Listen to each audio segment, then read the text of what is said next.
어제 좀 기쁨을 뒤로 한 채 오늘 하루 만에 또 표정이 바뀐 우리 증시입니다. FOMC와 마이크론의 실적이라는 빅 이벤트를 거치고 나서 또 우리가 어떻게 시장을 대해야 될까요? 두 분과 이야기 나눠보도록 하겠습니다. 신한투자증권 황유현 PB팀장, 더커넥트머니 박철순 이사님 나오셨습니다. 안녕하세요. 네, 안녕하세요.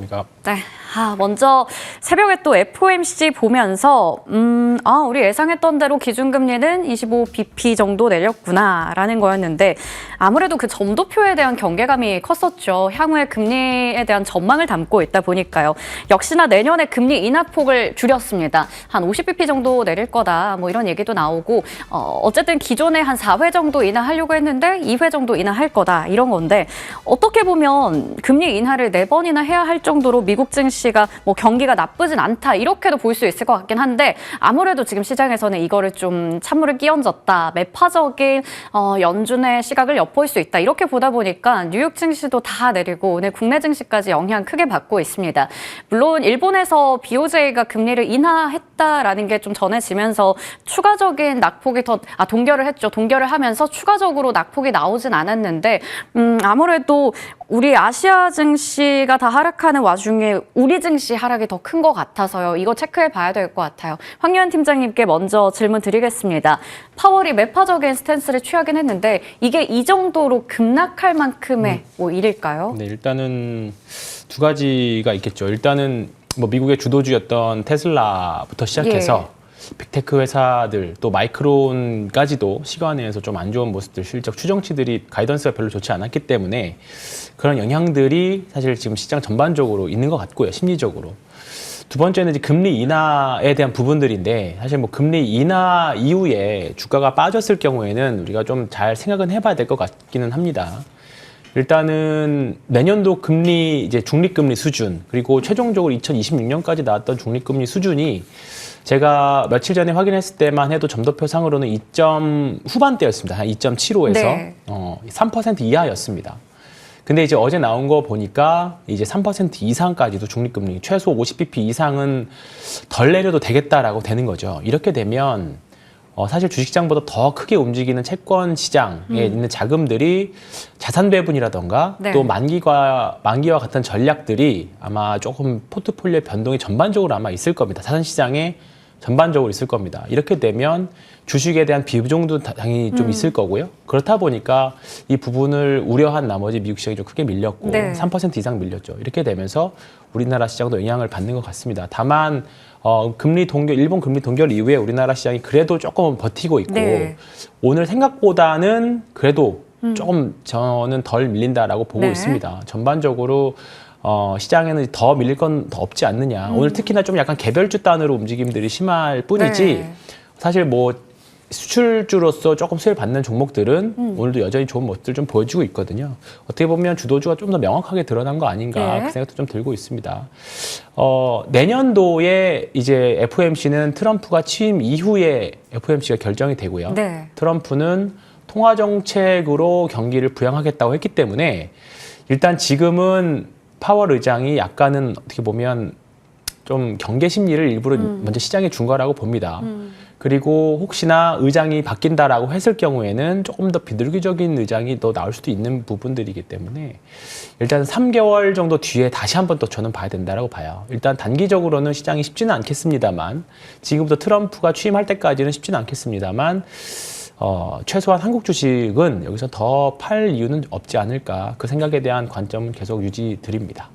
여기서 이제 더 나올 악재는 없다. 우리가 매도할 이유는 없다라는 얘기를 또 해주셨고요. 그리고 오히려 이렇게 또 내려가는 구간에서 명확하게 수출주, 주도주가 갈리고 있는 구간입니다. 그래서 좀 이따가 섹터에 대해서 자세하게 좀 풀어보도록 할게요. 그래도 일단 계속 걱정되는 게 수급이 될 텐데 그 수급에 또 영향을 많이 미치는 게 환율입니다. 환율이 아무래도 오늘 1,450원을 장중에 또 돌파하기도 했었거든요. 물론 지금은 소폭 안정되긴 했지만 최근에 너무 많이 올라왔잖아요. 이제 이게 너무 당연한 숫자가 된 것 같아서요. 그러다 보니까 지금 가장 직접적으로 우리가 문제인 게 환율과 외국인의 수급입니다. 현 선물 다 지금 외국인 팔고 있는데 특히 선물 쪽에서 순매도가 너무 크게 나오죠. 외국인들 5,600억 원 넘게 팔고 있는 상황이네요. 박철순 이사님, 당분간 환율이랑 외국인 수급에 대한 전망은 암울할 수밖에 없는 걸까요? 네, 일단은 뭐 환율이 지금 급격하게 뭐 내려올 만한 매크로적인 이슈가 없기 때문에 일단은 고환율이 당분간은 좀 유지될 거라는 가정하에 전략을 짜는 게 중요하다고 생각을 하고 있고요. 외국인들 역시나 아직 뭐 의미 있는 수급 전환이 일어나진 않았습니다. 12월 달 들어서 거의 뭐 두세 번밖에 순매수를 한 적이 없기 때문에 거래소 기준으로요. 그래서 일단 외국인들도 당분간은 좀 이탈이 계속 이어지지 않을까라는 기대감이 있는 상황이기 때문에 이런 우려감 속에서 조금 더 안정적으로 주가가 움직일 수 있는 종목별, 선별적인 투자가 필요하다고 생각을 하고 있습니다. 일단은 지금 고환율이 계속적으로 당분간 유지될 확률이 높기 때문에 그렇다면 우리는 환율에 오히려 수혜를 받을 수 있는 업종들, 예를 들어 조선업종 같은 경우가 대표적인 이제 고환율 수혜주 중에 하나거든요. 예. 왜냐하면 선박 건조대금의 대부분을 다 달러로 수령을 하기 때문에 오히려 고환율일 때 수익성이 좀 개선되는 모습을 보이는 게 바로 조선주입니다. 이런 것처럼 우리가 보통 수출주들 중에 보통 고환율 수혜주들이 많이 포진이 되어 있기 때문에 이들 종목군들을 우선적으로 당분간은 비중을 확대하는 전략을 가지는 게 좋을 것 같고, 실질적으로 오늘도 고환율인 상태 내에서 조선주가 상당히 강한 모습들을 보여주고 네. 있는 상황이잖아요. 그래서 지금 조선주 같은 경우 뭐 오늘 태광이 사실 기자재 중에 제일 잘 가고 있는 모습들이고, 그렇죠. 네, 9% 가까이 올라주고 있는 상황이고, 그 외에 대부분 다 오르고 있습니다. 한국조선해양도 3%대, 그 다음에 뭐 한국카본, 그 다음에 성광밴드도 오늘 5%대 상승해주면서 조선업종과 그 다음에 조선 기자재 관련된 업종들이 잘 움직이는 것처럼, 이렇게 우리가 어떤 악재가 나왔을 때 이 악재에 오히려 수혜를 받는 업종들 또는 악재에 좀 자유로운 그런 종목군들을 먼저 선별적으로 투자하시면 좋을 것 같다는 판단이고요. 외국인들 수급도 계속적으로 매도가 나오고 있는 상황인데, 사실 우리가 계엄 사태 이후에 12월 4일부터 보면은 외국인들이 매수했던 종목군들이 상당히 강한 흐름들을 좀 보여줬습니다. 그래서 일단 외국인들이 가장 많이 지금 매수하고 있는 종목들이 무엇인지를 우리가 판단할 필요가 있는데, 예를 들어서 지금 외국인들이 거래소에서 가장 많이 12월 4일부터 샀던 종목은 SK 하이닉스였습니다. 그 다음은 네. 뭐 네이버, 그 다음에 LIG 넥스원, 이어서 크래프톤이라든지 하나 에어로스페이스 같은 종목들이 있었는데, 시장 전반적인 종목군들의 평균적인 수익률 대비해서는 상당히 선방해주는 모습들을 보여줬었고요. 뭐 코스닥 같은 경우는 외국인들이 지난 12월 4일부터 해서 뭐 JYP 엔터테인먼트를 가장 많이 샀고, VT라는 종목을 두 번째로 매수를 했는데, 두 종목 다 상당히 최근에 강한 흐름들을 좀 보여줬습니다. 그만큼 외국인들 수급이 걱정이 된다면 오히려 외국인들이 자금을 이탈하는데도 불구하고, 전체적인 시장에서 빠져나가는데도 불구하고 매수를 하고 있는 종목군들은 특별한 상승 모멘텀이 있는 경우가 많으니까요. 외국인들 수급들을 유심히 좀 지켜보시면서 종목 선별에 신중을 기하시면 좋을 것 같습니다. 네, 오히려 지금처럼 환율과 외국인의 수급에 대해서 부담이 있을 때 이걸 한번 반대로 우리가 활용해보자라는 게 포인트인 것 같아요. 고환율 수혜주 두 분 다 조선에 대해서 긍정적인 시각을 주셔서 잠시 후에 또 체크해볼 예정이고요. 외국인들이 아무래도 아직까지 뚜렷하게 돌아오지 않다 보니까 오히려 그런 상황에서도 외국인들이 뭘 사고 있는지를 보자라고 얘기를 해주셨습니다. 전반적으로 시장에 대한 이야기 먼저 해봤고요. 자, 금리 인하에 대해서 속도를 조절하겠다 이렇게 연준이 말했기 때문에 결국 그것 때문에 시장도 밀리고 좀 대표적으로 크게 타격을 받는 섹터가 있습니다. 제약 바이오 쪽이 될 텐데 한번 체크해 보도록 할게요. 일단은 악재가 계속 더해지는 것 같아요. 유동성 확대에 대한 기대감이 딱 실망으로 바뀌었을 때 가장 먼저 타격을 받고 제일 크게 타격받는 게 제약 바이오인 것 같은데, 그런 부분도 분명히 좋지 않지만 지금 생물보안법의 연내 통과가 무산이다 이런 악재까지 더해지고 있습니다. 말 그대로 설상가상인데 와, 이거를 다 소화하려면 시간이 좀 걸릴까요? 황유현 팀장님께 질문 드릴게요. 지금 제약바이오 섹터 대부분 뭐 테마까지 다 밀리고 있거든요. 아무래도 시간 좀 두고 봐야 될까요, 네. 이제는? 시간이 좀 필요할 것 같습니다. 일단은 대형 삼성바이오로직스 빼고는 네.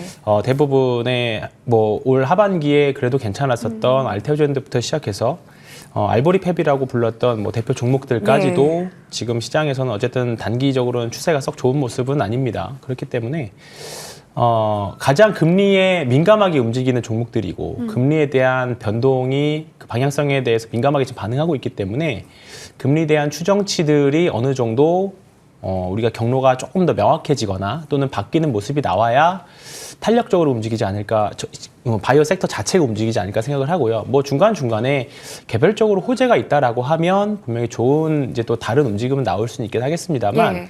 일단은 조금 가려서 잘 봐야 되지 않을까 싶습니다. 일단은 추세가 일단 단기적으로는 다 무너졌기 때문에 네. 조금은 리스크 관리는 할 필요가 있다고 생각하는데, 조금 길게 보신다고 하면 충분히 포텐셜을 가지고 있는 기업들이 많이 있거든요.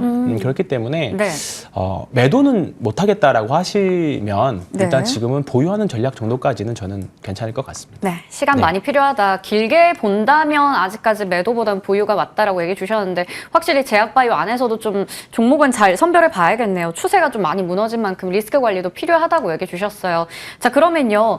우리가 뭐 길게 본다면 그래도 제약바이오는 좋은 종목 분명히 잘 고를 수 있을 것 같은데 팀장님, 이 안에서 반등이 이제 제약바이오가 나왔을 때 우리가 좀 주목할 만한 테마, 종목 있을까요? 일단은 항암제 쪽이 가장 좋을 거라고 봅니다. 항암제. 일단은 네. 알테오젠 위주로 보셔야 될 것 같고요. 알테오젠과 보로노이 또는 리가켄바이오 요 세 개 정도 종목을 계속 관심 갖고 보셔야 될 네. 것 같고 큰 종목에서는 당연히 삼성바이오로직스 봐야겠죠. 네. 일단은 지금 3공장까지 다 풀로 돌아가고 있고 4공장도 가동률이 올라가고 있습니다. 그리고 내년에는 이제 5공장까지도 이제 돌아가기 시작하기 때문에 가동이 되기 시작하기 때문에 실적으로는 사실 문제는 없는 것 같아요. 네. 다만 시장 전체에 대한 센티가 좀 개선이 좀 돼야 될 것 같고 만약에 생물보안법이 좀 빨리 통과된다라고 하면 네. 충분히 지금보다는 또 좀 더 높은 가격에 아마 주가는 형성되어 있지 예. 않을까 생각하고 있습니다. 네, 역시 뭐 대장은 대장이네요. 삼바에 대해서 좀 긍정적인 의견을 주신 걸로 보입니다. 항암제 쪽에 대해서도 의견을 주셨고요. 자, 그러면 박철순 이사님의 의견도 좀 궁금한데요. 제약바이오 반등했을 때 가장 먼저 튀어오를 테마, 종목, 탑픽을 딱 꼽는다면요? 네, 일단은 지금 금리 인하에 대한 기대감이 좀 떨어져 있는 상황이다 예. 보니까 금리 인하 최대 수혜주 중에 하나인 제약바이오에 대한 투심이 좀 약화된 건 네. 사실입니다. 그래서 속도는 좀 느려질 수 있겠지만 그리고 또 한번 오늘 나왔던 게 이제 생물보안법에 대한 기대감이 또 무너졌는데 생물보안법은 사실 올해 연내 안에는 지금 안 되긴 했지만 트럼프 정권에서는 좀 될 확률이 높다라고 보고 네. 있거든요. 왜 그러냐면 지금 예를 들어 반도체 같은 경우가 이제 성장을 하면서 중국 쪽이 네. 이제 반도체를 제재를 하고 있는 상황이잖아요. 근데 바이오도 마찬가지입니다. 지금 중국이 미국을 따라잡으려고 하는 모든 것들을 지금 돌아가면서 지금 제재를 하고 있는 상황인데 바이오가 굉장히 빠르게 올라오고 있는 상황이어서 트럼프 정권에서도 이거를 눌러야 되는 그런 상황이라고 보고 있습니다. 그래서 속도의 차이지 방향은 계속 유지될 걸로 보이기 때문에 일단은 생물보안법이 다시 통과가 되면 그때는 좀 더 탄력이 더 붙을 수 있다라고 네. 보시면 될 것 같고요. 다만 지금 상태에서는 약간은 투심이 좀 떨어진 상태이기 때문에 지금 좀 더 안정성을 갖고 있거나 아니면 이벤트가 있는 종목들이 좋을 것 같습니다. 일단 내년 초에 1월 달에 JP모건 헬스케어가 있기 때문에 뭐 삼성바이오로직스를 말씀해 주신 것처럼 참여를 하고 있는 기업들에 대한 기대감이 높아질 수가 있는 상황이어서 이벤트 드리븐 전략으로 일단 JP모건 헬스케어에 참여하는 기업들을 한번 유심히 지켜보시면 좋을 것 같고요. 그다음에 이제 미용 관련된 종목들도 상당히 기대감이 높습니다. 네. 비만 치료제만 너무 많이 이슈가 많이 됐었고 네. 급등락이 많이 나왔기 때문에 사실 변동성이 좀 큰 그런 종목군들인데 오히려 미용 쪽이 성장하면서 동반 성장하는 섹터들이 바로 보톡스. 비만 치료제와 함께 미용이 같이 네. 성장하고 있죠. 맞습니다. 보톡스라든지 아니면 필러라든지 스킨 부스터 이쪽들이 많이 올라가고 있는데 주가도 상당히 안정성을 좀 띠고 있고 실적에 대한 기대감이 굉장히 높습니다. 특히나 북미 쪽에서의 성장이 좀 기대가 되기 때문에 우리가 알고 있는 뭐 휴젤이라든지 뭐 대용제약 이런 기업들도 볼 필요가 있을 것 같고요.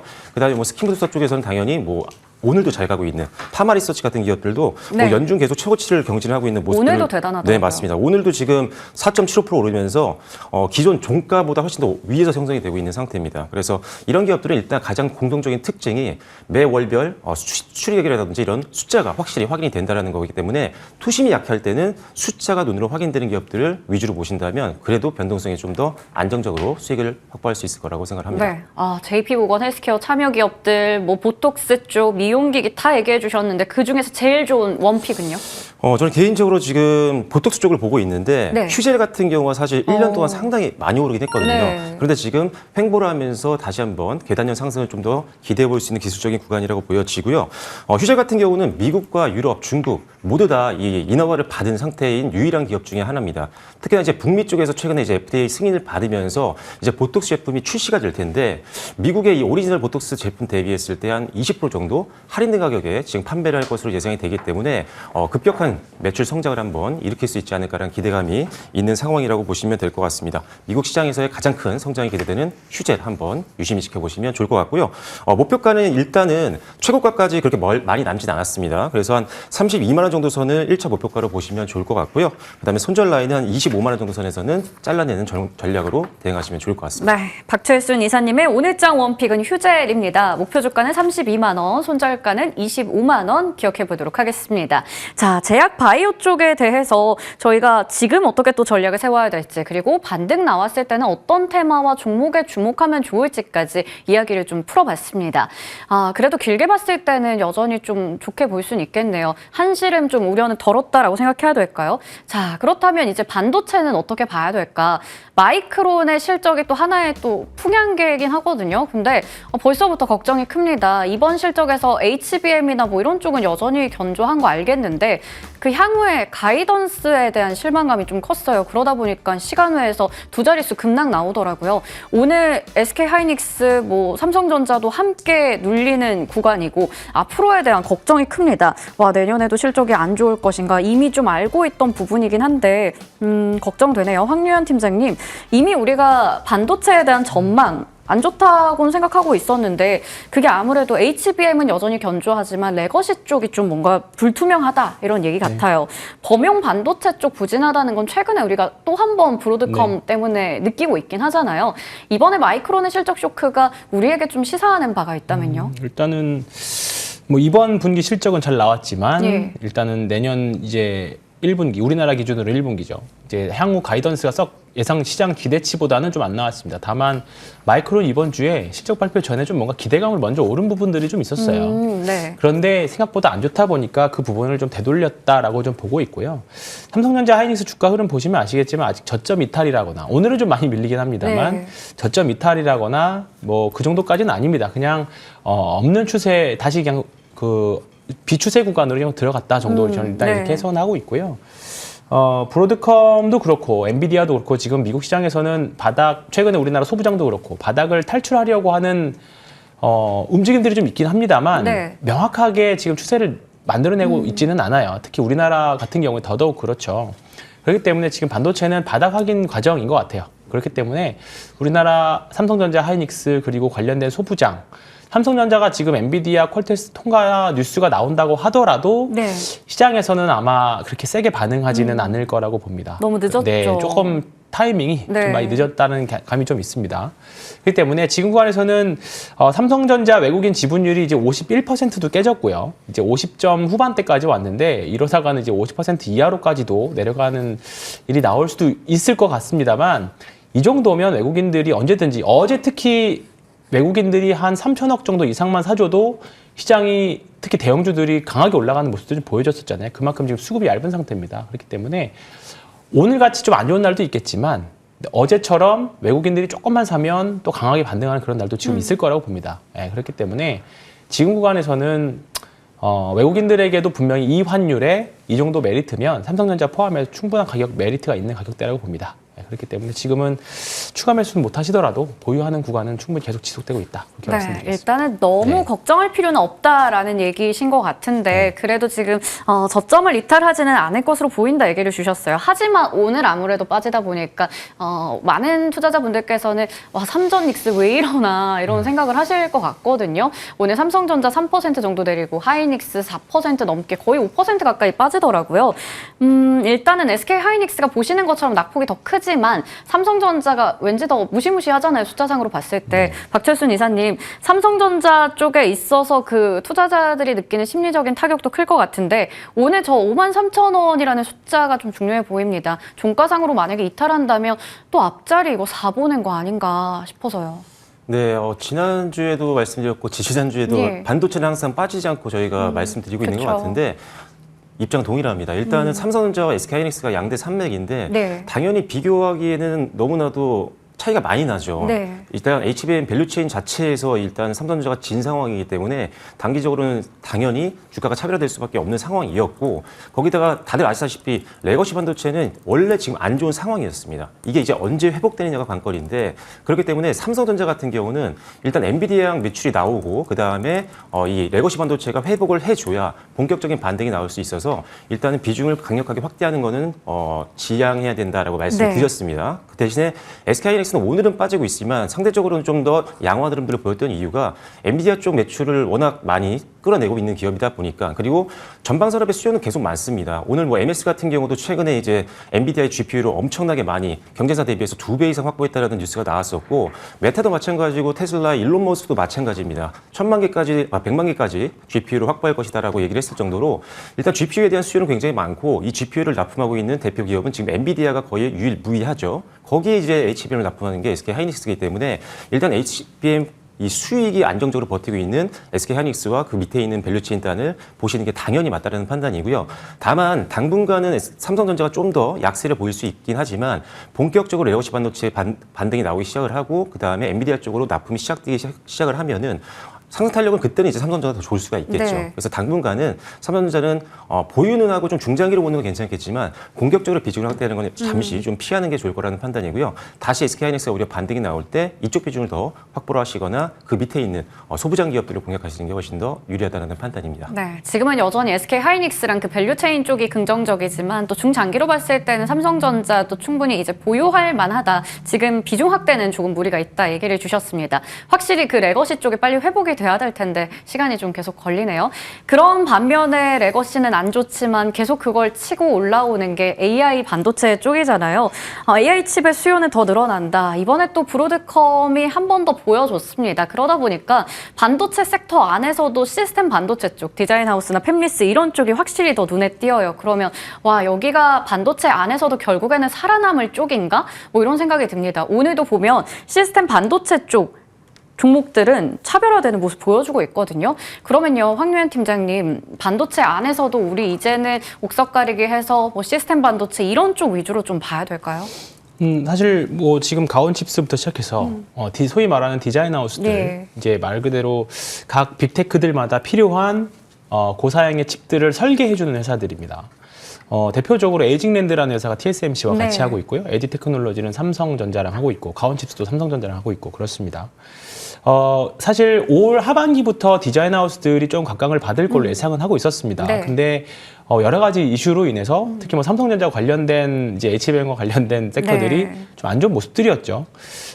근데 이제 올 하반기 브로드컴 이슈로 나오면서부터 디자인 하우스 종목들이 이제 바닥에서 거래량도 나오면서 올라오고 있습니다. 그러니까 결국은 예전에는 이제 HBM도 대량 생산이었다면 이제는 각각의 자기들만의 소프트웨어를 구현하기 위한 각각의 칩들이 필요하기 때문에 네. 디자인 하우스 종목들은 특히나 지금부터 시스템 반도체 쪽은 더 유익 있게 보실 필요가 있을 것 같습니다. 그래서 일단은 좀 아쉽지만 네. 삼성전자와 관련된 밸류체인이 더 좋았으면 좋겠지만 네. 지금 당장은 어쩔 수 없이 TSMC와 같이 사업하고 있는 에이징랜드가 좀 더 좋아 보이고요.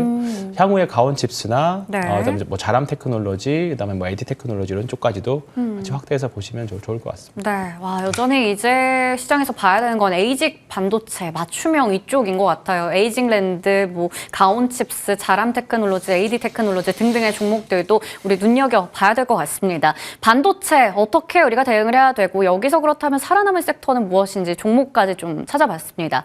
자, 그리고 앞서 제약바이오 얘기하면서 금리 인하에 대해서 이제 그 금리 인하 속도가 조절된다라는 부분에 타격받은 게 제약바이오다 얘기 드렸는데 그 2차 전지 쪽도 마찬가지죠. 2차 전지 전반적으로 센티 안 그래도 안 좋은데 뭐 이 소식 더해지고 테슬라 간밤에 급락하고 등등 너무나 안 좋은 뉴스만 계속 나오는 것 같아서요. 2차 전지 여기서 더 내려갈 방향이 있을까?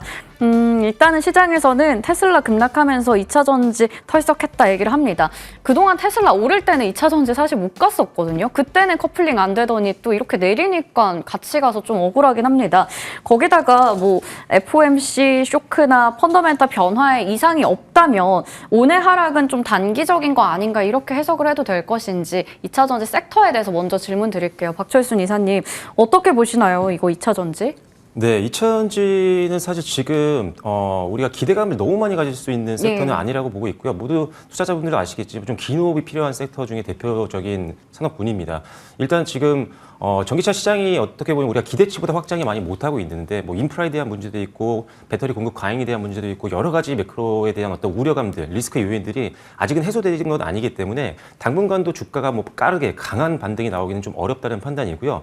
특히나 앞서 이야기해 주신 것처럼 테슬라가 테슬라가 그렇게 잘 가고 있는데 우리나라 종목들, 우리나라 배터리 관련된 기업이라든지 이런 기업들은 잘 움직이지 않았었죠. 특히나 같은 테슬라의 납품을 하고 있는 밸류체인이었던 뭐 LG 에너지 솔루션이라든지 그 밑에 있는 LNF라든지 이런 기업들도 잘 움직이지 않았었기 때문에 사실 이걸 어떻게 봐야 되나 헷갈릴 수가 있습니다. 근데 지금은 사실 전체적으로 테슬라 밸류체인이어도 약간 움직임이 나오지 못하고 있는 이유가 테슬라에 납품을 하고 있는 건 맞습니다. 제품들을. 하지만 유럽향으로 가는 제품에 들어가는 것들이 많기 때문에 테슬라가 사실 전 세계에서 제품을 팔고 있지만 가장 좀 판매량이 저조한 게 유럽이란 말이죠. 그러다 보니까 유럽 쪽에 들어가는 제품에다가 소재라든지 이런 것들을 납품하고 있는, 배터리를 납품하고 있는 LG 에너지 솔루션과 LNF도 같은 밸류 체인이지만 생각보다 주가는 반응이 그렇게 없다라고 보시면 될 것 같습니다. 다만 이제 곧 이제 테슬라의 보급형 전기차가 나올 텐데 모델 Q라는 제품이 나오거든요. 이 제품이 이제 유럽 시장에 출시가 되면 유럽 시장에서는 아무래도 이런 보급형 제품에 대한 수요가 많은 나라다 보니까 여기서 판매량이 올라가기 시작하면은 일단은 테슬라 밸류 체인부터 먼저 올라갈 확률이 있기 때문에 여전히 제가 봤을 때는 대형주 중에는 LG 에너지 솔루션과 LNF를 계속 보실 필요가 있을 것 같고요.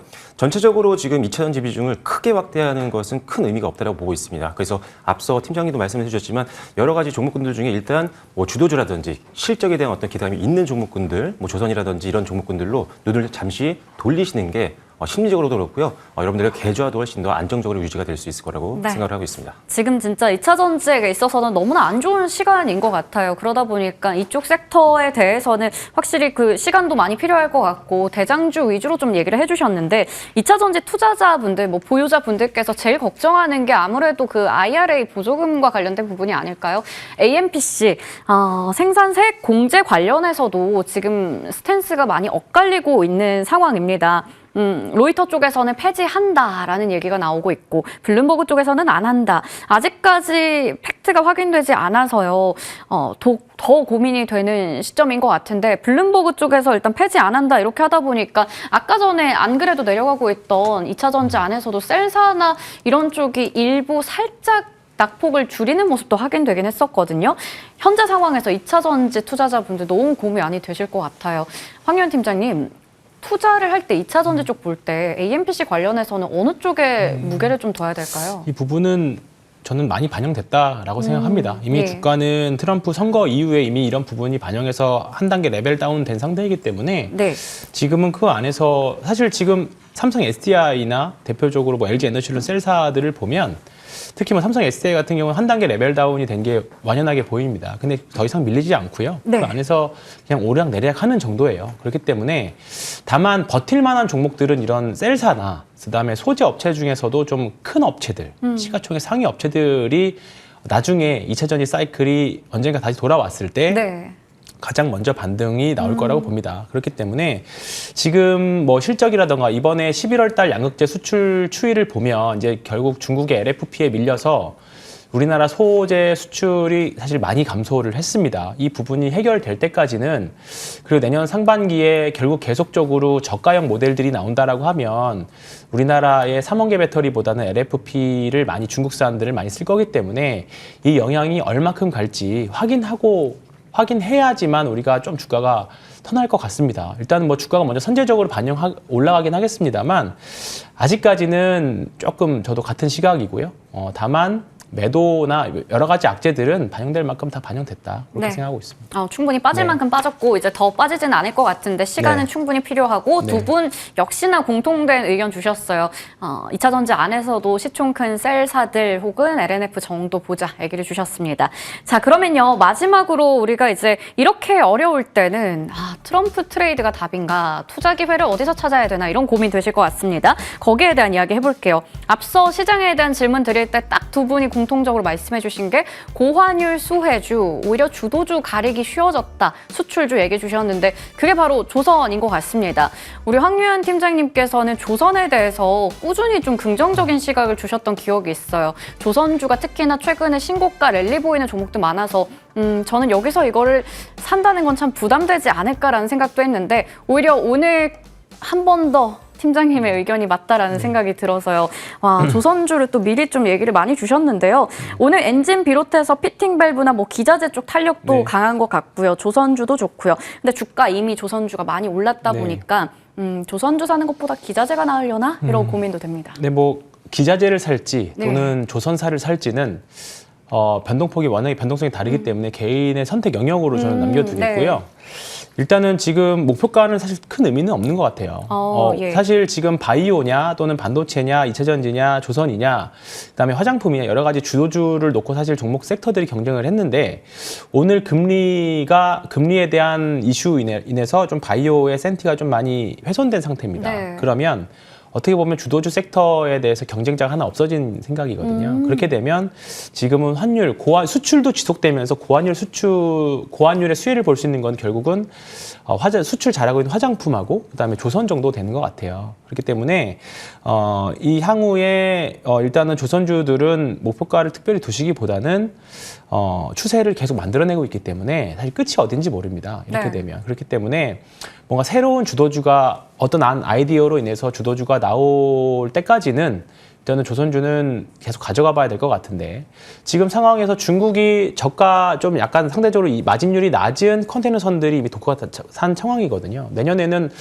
올해는 사실 우리나라 조선사들이 올해하고 내년까지는 수주가 그렇게 많지는 않을 거라고 봅니다. 근데 이제 미국발 LNG선이라던가 그다음에 마진율이 좋은 조선 배들을 조금 수주한다면 오히려 중국의 도크가 꽉 차 있는 상태에 대한 수혜를 우리나라가 내년에는 좀 볼 수 있을 거라고 봐요. 이런 부분들이 지금 주가에서 나타나고 있다고 보고 저는 계속적으로 긍정적인 관점으로 보시면 좋을 것 같습니다. 조선 따로 목표가를 안 둘 만큼 여전히 긍정적이다. 내년에도 긍정적이다라는 전망을 좀 주셨습니다. 참고해 볼게요. 자, 그리고요. 오늘 남북 경협주가 좀 들썩거리죠. 트럼프가 북한에 특사 지명했다라는 소식 전해졌는데 남북 경협주 좀 작은 종목들입니다. 그래서 윗꼬리가 달려있는 그 변동성도 유의할 필요는 있겠죠.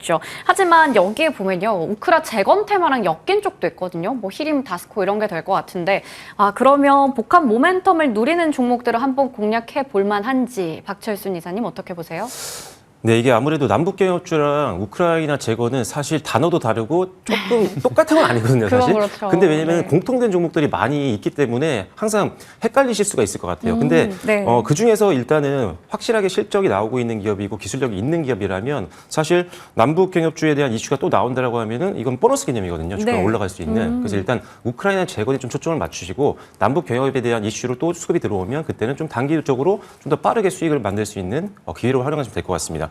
오늘 보면 지금 뭐 SG라든지 아니면 SY틸텍 그다음에 대동기어 이런 기업들이 가장 또 강세를 좀 보여주고 있는데 일단 우크라이나 재건에 대한 기대감은 이제 종전이 되기 시작하면 더 커질 거고 결국은 언젠가는 이 재건에 대한 기대감이 올라갈 수밖에 없는 거라고 보여집니다. 일단 시간의 문제인 것 같고요.